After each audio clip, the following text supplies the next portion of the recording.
Hindi pinalagpas ng mga lider ng bansa ang pagkakataon na makaboto rin sa barangay at sangguniang kabataan elections. Nanguna dyan ang Pangulong Bongbong Marcos Jr. at VP Sara Duterte na umuwi sa kani-kanilang baluarte para sa botohan. May balitang A to Z si Giselle Simon. Huwag nyo naman itatapon ang inyong karapatan na makapili ng inyong mga barangay opisyal. Maagang bumoto ang Pangulong Ferdinand Bongbong Marcos Jr.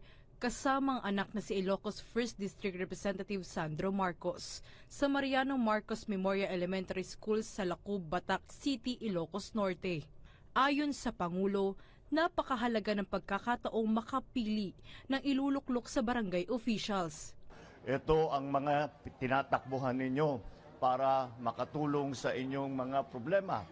Kaya kung idadaan lang sa bayaran, ay hindi kayo mawawala yung boses ninyo at hindi nyo maipili kung sino ba ang dapat talaga na mamuno dyan sa inyong barangay. Malungkot namang inamin ni Marcos na talamak pa rin ang pagbili ng boto sa iba't ibang lugar sa bansa, gaya na lang sa kanilang baluarte. Well, unfortunately, meron pa rin talagang sumusubok at nag-umiikot lalo na paggabi.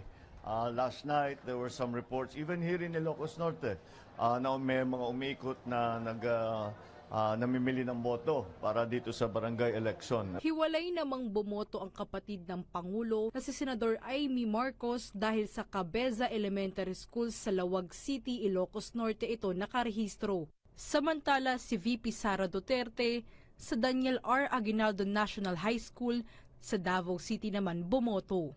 Ayon kay VP Sara, simbolo ang araw na ito ng pag-asa at pagkakaisa ng bansa na ipinamalas ang diwa ng demokrasya. Nakaisa rin sa eleksyon ng mga senador na sina Senador Risa Hontiveros, Win Gatchalian, Jingo Estrada at Raffy Tulfo. Gayon din si Senador Cynthia Villar na kasama ang asawa, ang business tycoon na si Manny Villar sa pagboto sa Las Piñas City. Samantala, bukod sa mga lider ng bansa, nanguna rin sa pagboto kanina ang mismong punong abala ng BSKE si COMELEC Chairman George Garcia. Sa social media naman, ibinahagi ng mga Metro Manila mayors ang kanilang pagboto. Kabilang na sina Mayor Francis Zamora ng San Juan, Hani Lacuna ng Maynila at Quezon City Mayor Joy Belmonte. Para sa balitang A to Z, Giselle Simon.